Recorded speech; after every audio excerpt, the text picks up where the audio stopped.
അസ്സലാമു welcome back. ഇന്നൊരു തന്തൂരി ചിക്കൻ്റെ റെസിപ്പിയാണ്. വളരെ സോഫ്റ്റ് ആയിട്ട് അതുപോലെ തന്നെ ജ്യൂസി ആയിട്ടുള്ള ഈ ഒരു ചിക്കൻ എങ്ങനെ ഉണ്ടാക്കാൻ നോക്കാം. അതിന് വേണ്ടിയിട്ട് ഞാനിപ്പോൾ ചിക്കൻ്റെ ഈ 2 പീസാണ് എടുത്തിട്ടുള്ളത്. ഇനി ഇതിലേക്ക് കത്തി വെച്ചിട്ട് നല്ല ആഴത്തിൽ കുറച്ച് വരകൾ ഇട്ട് കൊടുക്കാം, മസാല ഒക്കെ നല്ല രീതിയിൽ പിടിക്കുന്നതിന് വേണ്ടിയിട്ട്.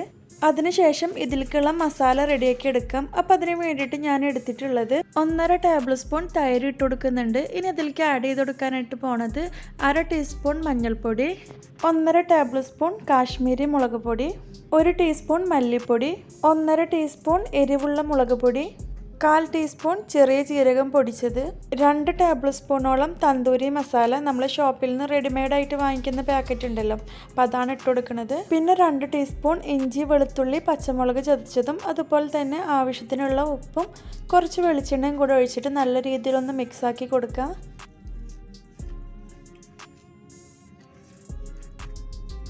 ഇനി ഇതിലേക്ക് 1 ടീസ്പൂൺ സോയാ സോസും അതുപോലെ തന്നെ 2 ടേബിൾ സ്പൂണോളം കെച്ചപ്പും കൂടെ ഒഴിച്ചിട്ട് നല്ല രീതിയിലൊന്ന് മിക്സാക്കി കൊടുക്കുക.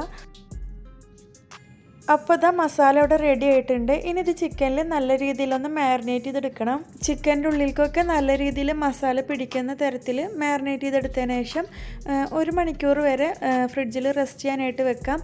ഇനി അത്രയും സമയമില്ല എന്നുണ്ടെങ്കിൽ അരമണിക്കൂറെങ്കിലും കുറഞ്ഞത് വെക്കണം കേട്ടോ. 1 മണിക്കൂറിന് ശേഷം നമുക്കിത് ഫ്രൈ ചെയ്തെടുക്കാം. ഞാനിപ്പോൾ ഈ ഒരു ഗ്രിൽ പാനിൽ വെച്ചിട്ടാണ് ഫ്രൈ ചെയ്യണത്. ഇനി നമ്മളുടെ കയ്യിൽ ഇതില്ല എന്നുണ്ടെങ്കിൽ കുഴപ്പമൊന്നുമില്ല, നമ്മളുടെ സാധാ ഫ്രൈ പാനിൽ വെച്ചിട്ടും ചെയ്യാം. അപ്പോൾ അതിലേക്ക് കുറച്ച് ബട്ടർ ഇട്ട് കൊടുക്കുന്നുണ്ട്. അപ്പോൾ അതൊന്ന് മെൽറ്റ് ആയതിനു ശേഷം നമ്മൾ മാരിനേറ്റ് ചെയ്ത് വെച്ചിട്ടുള്ള ചിക്കൻ ഇതിലേക്ക് ഇട്ട് കൊടുക്കുക. ഇനി ഒരു മീഡിയം ഫ്ലെയിമിലാക്കിയിട്ട് തിരിച്ചും മറിച്ചു വിട്ടിട്ട് ഫ്രൈ ചെയ്തെടുക്കുകയാണ് ചെയ്യുന്നത്. അപ്പം ഹൈ ഫ്ലെയിമിലാക്കിയാൽ ചിക്കനെ പെട്ടെന്ന് കുക്കായി കിട്ടില്ല, അതുകൊണ്ട് തന്നെ മീഡിയം ഫ്ലെയിമിലാക്കിയിട്ട് വേണം ഫ്രൈ ചെയ്തെടുക്കാനായിട്ട്.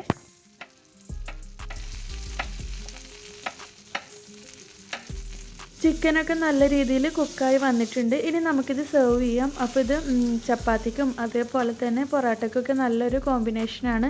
ചിക്കൻ മാരിനേറ്റ് ചെയ്തിട്ട് 1 മണിക്കൂർ റെസ്റ്റ് ചെയ്യാൻ വെക്കാൻ സമയമില്ല എന്നുണ്ടെങ്കിൽ അരമണിക്കൂർ വെച്ചാൽ തന്നെ നല്ല സോഫ്റ്റായിട്ടും അതേപോലെ തന്നെ ജ്യൂസി ആയിട്ടുള്ള തന്തൂരി ചിക്കൻ നമുക്ക് റെഡിയാക്കാം.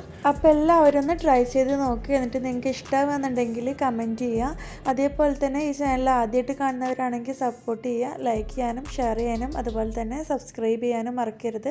അപ്പോൾ വീണ്ടും ഇൻഷാ അല്ലാഹ് നല്ലൊരു വീഡിയോ ആയിട്ട് വരാം. അസ്സലാമു അലൈക്കും.